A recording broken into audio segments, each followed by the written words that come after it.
Assalamualaikum warahmatullahi wabarakatuh.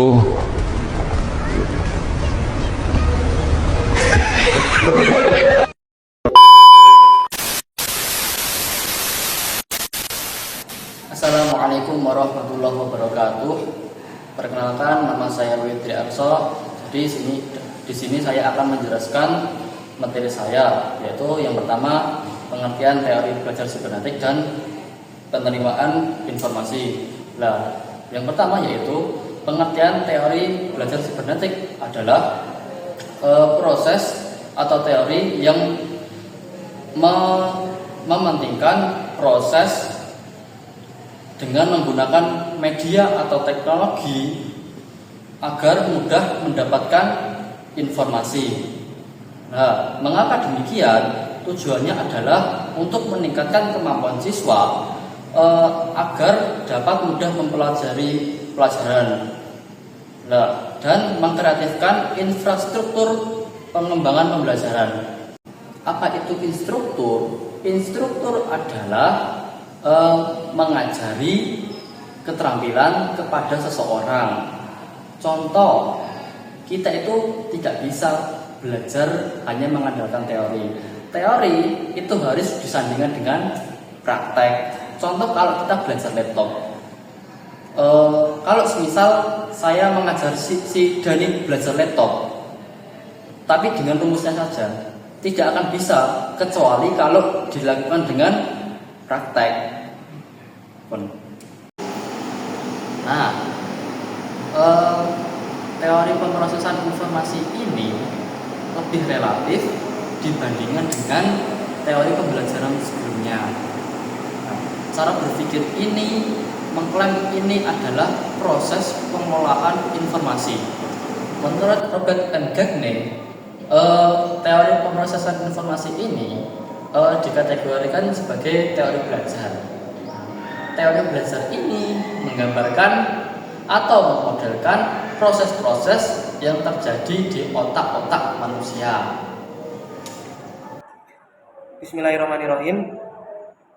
Teman-teman, jadi saya akan menjelaskan teori sibernetik menurut beberapa pakar. Yang pertama yaitu ada Landa. Landa merupakan seorang psikologi yang beraliran sibernetik dari Rusia.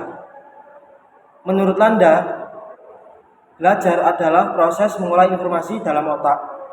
Jadi, bagaimana seorang itu memahami materi tergantung cara dia memproses informasi tersebut.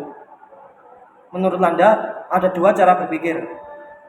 Yang pertama itu berpikir algoritmik, yang kedua heuristik. Yang pertama algoritmik. Apa itu berpikir algoritmik? Berpikir algoritmik itu berpikir linear, konvergen, dan menuju lurus satu arah. Jadi algoritmik itu step by step, lurus, sistematis. Contohnya seperti kita menyalakan mesin motor, kita memasak pakai resep. Jadi kita mengikuti step by stepnya. Terus yang kedua yaitu berpikir heuristik. Apa itu berpikir heuristik? Yaitu berpikir divergen, menuju ke beberapa target. Jadi berpikir heuristik itu beda dengan yang sebelumnya, yaitu algoritmik. Di mana algoritmik itu berpikir step by step. Kalau yang heuristik ini bebas menuju ke beberapa target langsung. Contohnya seperti kita mencari ide bisnis. Terus seperti kita memecahkan masalah dengan beberapa cara. Jadi berpikir heuristik ini lebih ke kreativitas, lebih bebas. Oke, lanjut ke pakar yang kedua, yaitu Pas dan Scott. Pas dan Scott memperkenalkan tipe peserta didik itu ada dua. Yang pertama ada tipe holistik. Tipe holistik ini cenderung mempelajari sesuatu dari tahap yang umum ke tahap yang khusus, dari gambaran besar ke detailnya. Seperti contoh, melihat lukisan. Kita melihat lukisan itu melihat keseluruhannya dahulu, kemudian ke detailnya. Kemudian lanjut ke tipe peserta didik kedua, yaitu tipe serial. Tipe serial ini mirip dengan algoritmik. Berarti urut tahap ke tahap.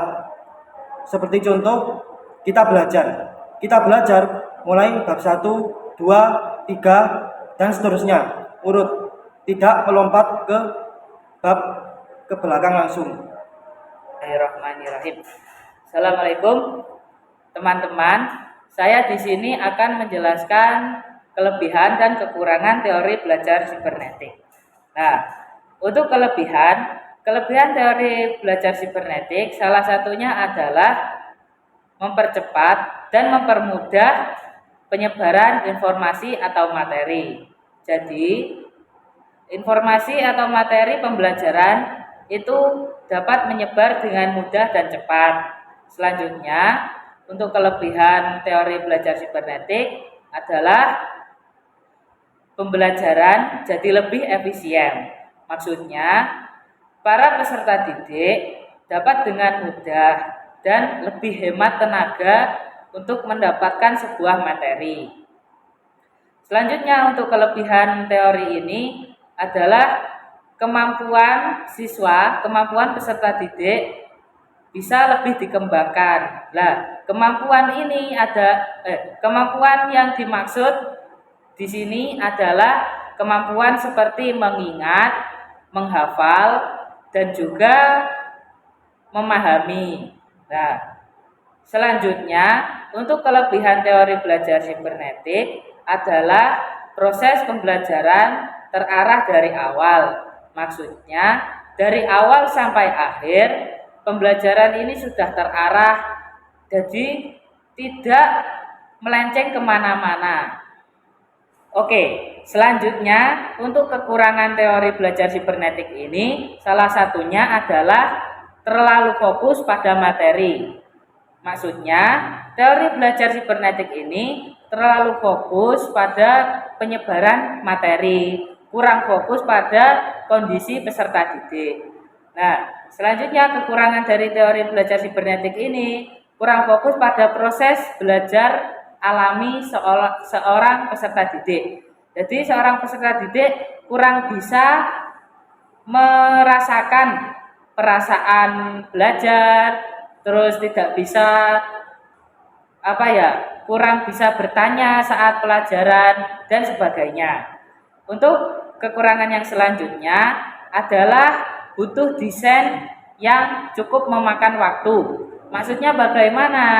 Seorang guru atau pengajar yang menghendaki menggunakan teori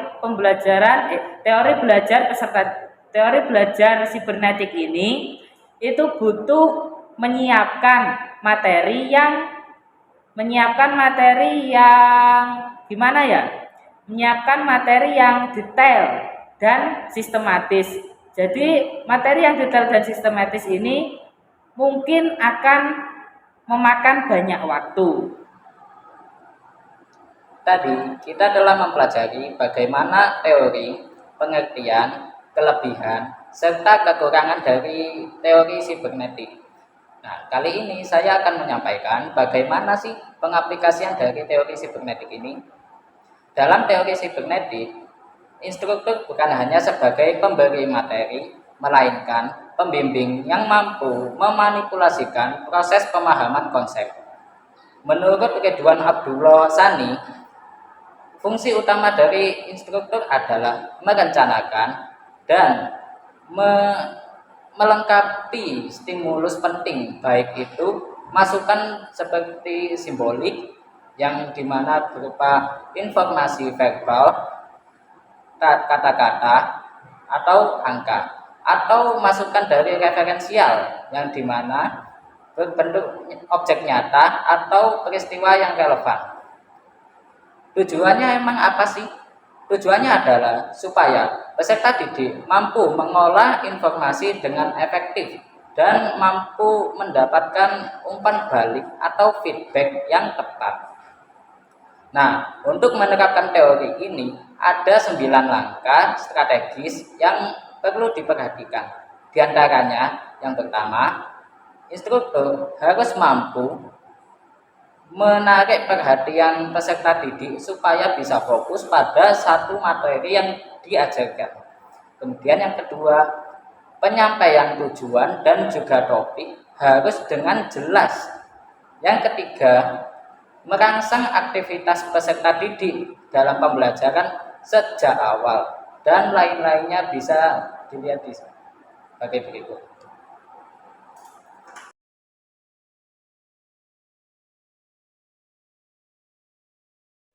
Sebelum materi disampaikan, ada beberapa hal penting yang dimana instruktur harus mengkaji terlebih dahulu sistem informasi dan menentukan pendekatannya, apakah itu algoritmik atau heuristik.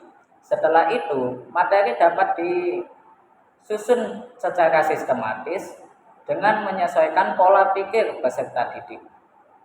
Contoh nyatanya ialah sangat dekat dengan kita, yang dimana penggunaan platform seperti Zoom, Google Meet, hingga WhatsApp adalah contoh bukti nyata dari penerapan teori sibernetik ini, yang dimana pendidik dan juga peserta didik dapat melakukan pembelajaran secara langsung tanpa harus bertatap muka secara langsung.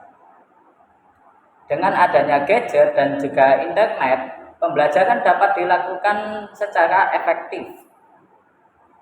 Pola sederhananya yakni guru memberikan stimulus, kemudian siswa memberikan umpan balik atau feedback melalui tugas yang berbentuk audio, foto, ataupun video. Kesimpulannya, teori sibernetik mengajarkan kita bahwa belajar adalah bagaimana informasi itu bisa mengalir dan diolah dengan bantuan teknologi serta adanya bimbingan yang tepat. Sekian dari kami. Apabila ada kesalahan, kami mohon maaf. Wassalamualaikum